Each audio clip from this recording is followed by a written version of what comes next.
యుగాంతం ఈ అంశం ఎప్పుడు ఆసక్తికరంగా ఉంటుంది. ఈ కాన్సెప్ట్ పై వచ్చిన హాలీవుడ్ చిత్రాలు భారీ విజయాలను అందుకున్నాయి. అయితే నిజంగా మన భూమి ఎప్పుడు అంతం కానుందన్న విషయాన్ని పరిశోధకులు చెప్పేశారు. నాసా శాస్త్రవేత్తలు జపాన్లోని టోహో విశ్వవిద్యాలయ పరిశోధకులు కలిసి ఒక పెద్ద సూపర్ కంప్యూటర్ ద్వారా లెక్కలు వేశారు. ఆ లెక్కలు చెబుతున్న వివరాల ప్రకారం మన భూమి ఎప్పటికీ ఇలాగే ఉండదు.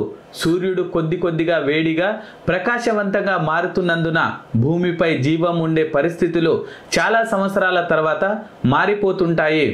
నాసా లెక్కల ప్రకారం ఇంకా సుమారు 1 బిలియన్ 100 కోట్ల సంవత్సరాల తర్వాత భూమి మీద మనుషులు, జంతువులు, మొక్కలు ఉండడం కష్టంగా అవుతుంది.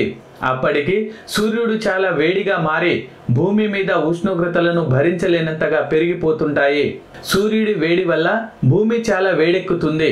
సముద్రాలు క్రమంగా ఆవిరైపోతాయి. నీరు తగ్గిపోతుంది. గాలిలో ఆక్సిజన్ స్థాయిలు కూడా తగ్గిపోతుంటాయి. భూమి పొడి ఎండిపోయిన రాతి బండలా మారుతుంది.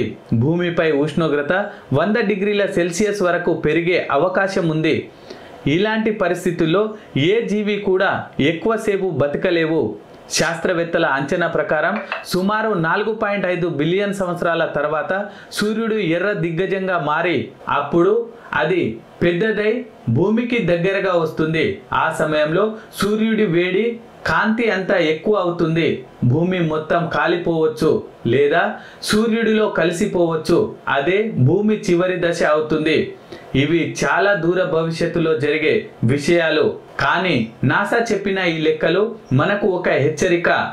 ఇప్పుడే మనం కాలుష్యం తగ్గించకపోతే వాతావరణ మార్పుల వల్ల భూమి పరిస్థితి మరింత వేగంగా చెడిపోతుంది.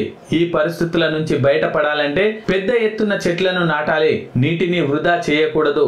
కాలుష్యాన్ని తగ్గించాలి. ప్రకృతిని కాపాడాలని నిపుణులు హెచ్చరిస్తున్నారు.